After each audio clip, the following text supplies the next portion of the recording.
Hi everyone, it's Josh. I don't know about you, but these days I feel like watching or reading or listening to the news can be really overwhelming. Every day feels like a new crisis, and sometimes I just want to put my head under my pillow to hide from it all. Ugh. If you feel that way and you want to connect with the news more mindfully, I want to tell you about an amazing new course I'm teaching online beginning November 2nd. It's called Don't Turn Away: How to Read the News Without Losing Your Mind. I'm teaching it with my friend Jane Eisner, former editor-in-chief of the Forward newspaper. Over 4 weeks, we'll explore how we can engage with the craziness of the news today while keeping our wits, not becoming overwhelmed, and not hiding under the pillow. If you want to join us, we've even got a special gift for you. Soulful Jewish Living listeners can get $50 off the course by using the coupon code SJL when you register. So to register, go to jewishspirituality.org. That's jewishspirituality, all one word, .org. Use the code SJL to get $50 off the course and register by November 2nd. I'll see you there.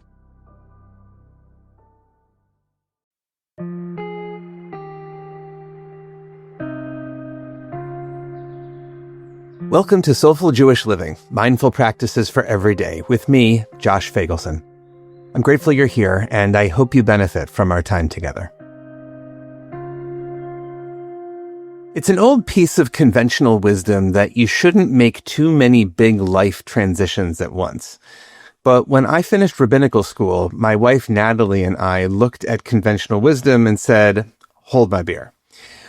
Within the span of a month, we had our second child, bought our first home and a new car, moved halfway across the country, and both started new jobs. That move landed us in the Chicago area. My first new rabbi job was at Northwestern University Hillel, and it was pretty amazing. Then, as now, what a lot of college kids crave is a taste of home. A home-cooked meal, the sights and sounds of kids playing, a place that isn't just a dorm room that you're passing through, but that feels like it has deeper roots and connections. We had all of that, and we were really happy to share it with these amazing students. A few years later, at graduation, one of the students told Natalie something a little unexpected. She said to her, "I want to thank you for teaching me." Natalie was a little surprised. After all, this wasn't her day job, it was mine. But the graduating student said, "I've learned so much from watching the way you and Josh interact with each other and how you parent your kids. You guys have really been role models for me." Now, I checked with Natalie before sharing this, and we both agree that we're still kind of stunned that anyone would consider us family role models. We have made all kinds of mistakes. We've said plenty of things we wish we would have said better. We have definitely made choices we wish we could take back. There are a million things we'd do differently if we could. But years later, we're still plugging away, still communicating, still partners in the relationship that's the nucleus of our family. And for all the regrets, there are also a lot of things we both feel proud of. At the end of the day, we're still in a relationship and still working at it. And that, it seems to me, is the key. This is the second episode in our miniseries on family. Last week, we talked about how challenging it can be to even define the word family, and about how it's this unusual concept, something that we're born into and that we also choose. Today, I want to focus on one of the most basic units of family, which is a committed partnership. There are a lot of forms those partnerships can take, but for many families, this is really the root, a relationship we're committed to and that we have to tend to day in and day out. We could spend a million episodes on this, of course, but this isn't a relationship podcast per se, and I'm not a relationship therapist. So today, I really want to hone in on a core element here, which is the idea of this committed partnership. What does it mean to commit in the deepest form? And how can Jewish tradition, grounded in mindfulness, help us practice it? As I said, I'm not a relationship therapist, but I am a rabbi, and Jewish tradition has a lot to say on the topic of commitment. In fact, you could even say that it's one of the most core concepts in the Torah. In Hebrew, we might call this deepest form of partnership brit, which is usually translated as covenant. The Torah is built on a series of successive britot, or covenants.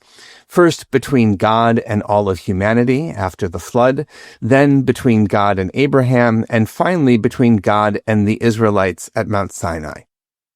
In the first case, the covenant is pretty much unconditional. God just promises not to destroy the world again, and says that every time there's a rainbow in the sky, it will be a reminder of that promise.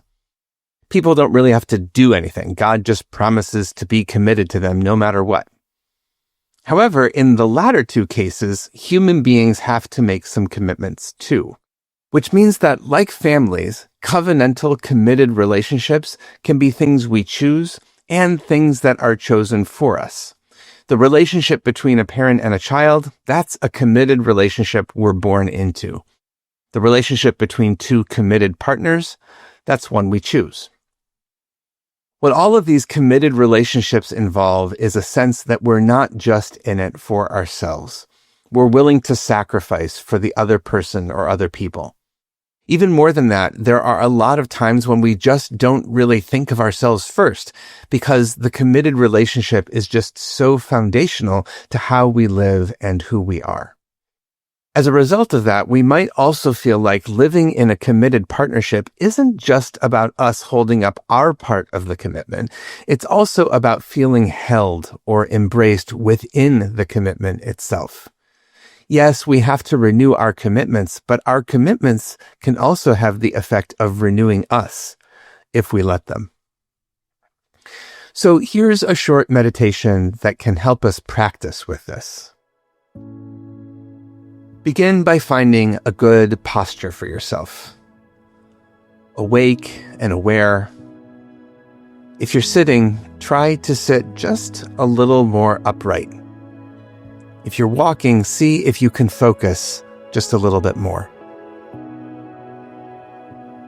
Imagine your spine as Jacob's ladder, a sulam mutzav artza, grounded in the earth. V'rosho magia hashamayma, and your crown, your head, reaching up towards the heavens. Take a few good, deep breaths. With each exhalation, see if you can bring a little more relaxation to your body. Allow your mind to settle. If it's comfortable for you, allow your awareness to center on your breath. Note the rising and falling of the belly. Feel the air coming in the nostrils and out through the mouth. Now, try to actively control your breath. Choose when to inhale. Choose perhaps to hold your breath for a beat or two. Choose to exhale. Try to do that for a few cycles.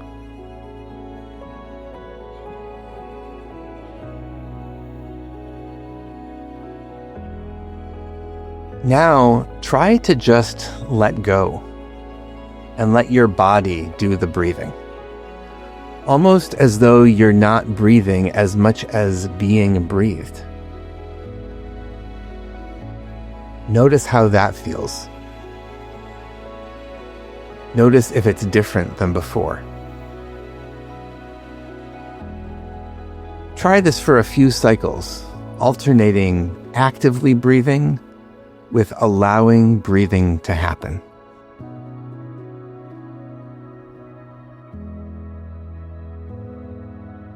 Both of these things are real, authentic experiences of breathing. And they're both expressions of the committed relationship between our bodies and our minds.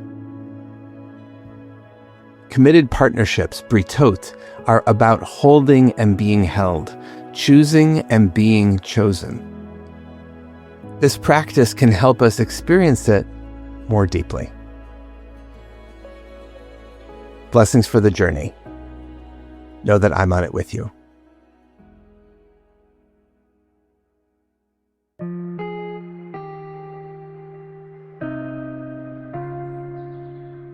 Thank you for joining us for Soulful Jewish Living, Mindful Practices for Every Day, a production of Unpacked, a brand of OpenDor Media, and the Institute for Jewish Spirituality. This episode is sponsored by Jonathan and Corey Califer and the Somerset Patriots, the Bridgewater, New Jersey-based AA affiliate of the New York Yankees. If you like this show, subscribe, share this episode with a friend, and give us 5 stars on Apple Podcasts. Check out our website, unpacked.media, for everything Unpacked related, and subscribe to our other podcasts. And check out the Institute for Jewish Spirituality. Most importantly, be in touch about what you heard today, what you'd like to hear more about, or to dedicate an episode. Write to me at josh@unpacked.media. This episode was hosted by me, Rabbi Josh Feigelson. Audio was edited by Rob Pera, and we're produced by Rifki Stern. Thanks for joining us.